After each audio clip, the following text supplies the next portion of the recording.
Hola chicos, nos encontramos en una nueva clase de Ciencias Sociales.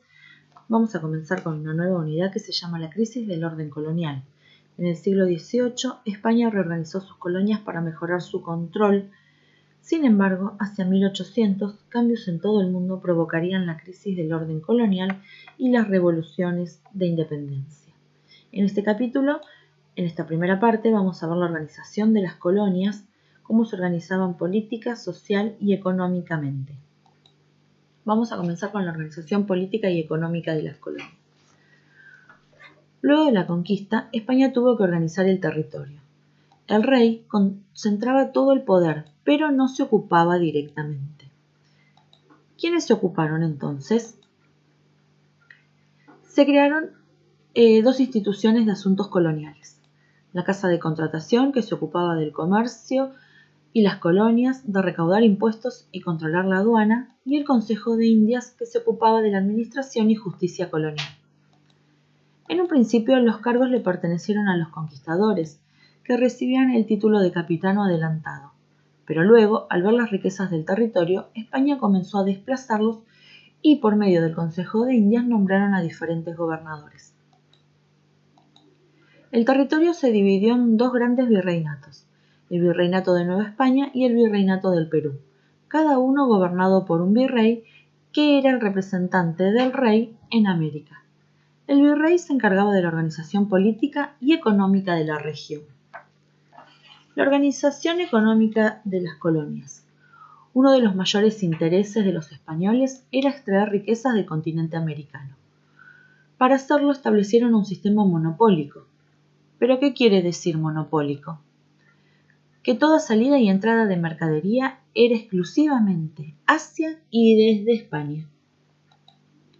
¿Cuáles eran esas principales actividades económicas que se realizaban en el territorio? El comercio y la minería eran las actividades más importantes. La mina más grande del continente se encontraba en Potosí.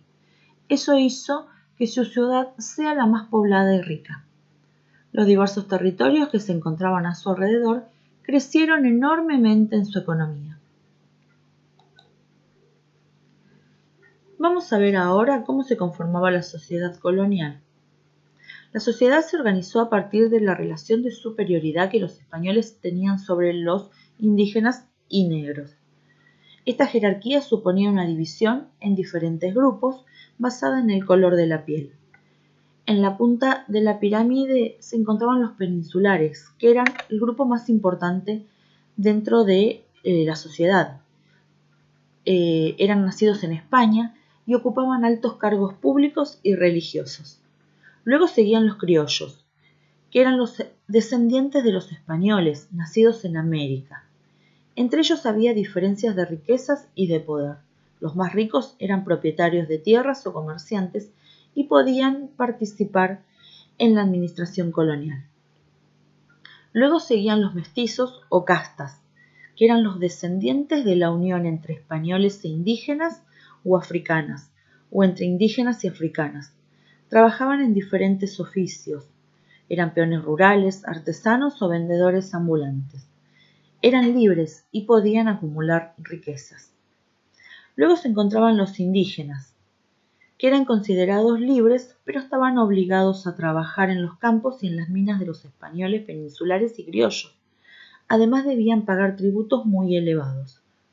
Pero los caciques mantuvieron un cierto poder como administración de los pueblos de indígenas. Por último, en la base de la pirámide se encontraban los negros, que eran personas capturadas en África y luego vendidas como mercancía. Trabajaban en minas, plantaciones o en el servicio doméstico. Hasta aquí llegamos con esta primera parte de la organización de las colonias. Si tienen alguna duda, nos encontramos en el foro de consultas. Les dejo un beso.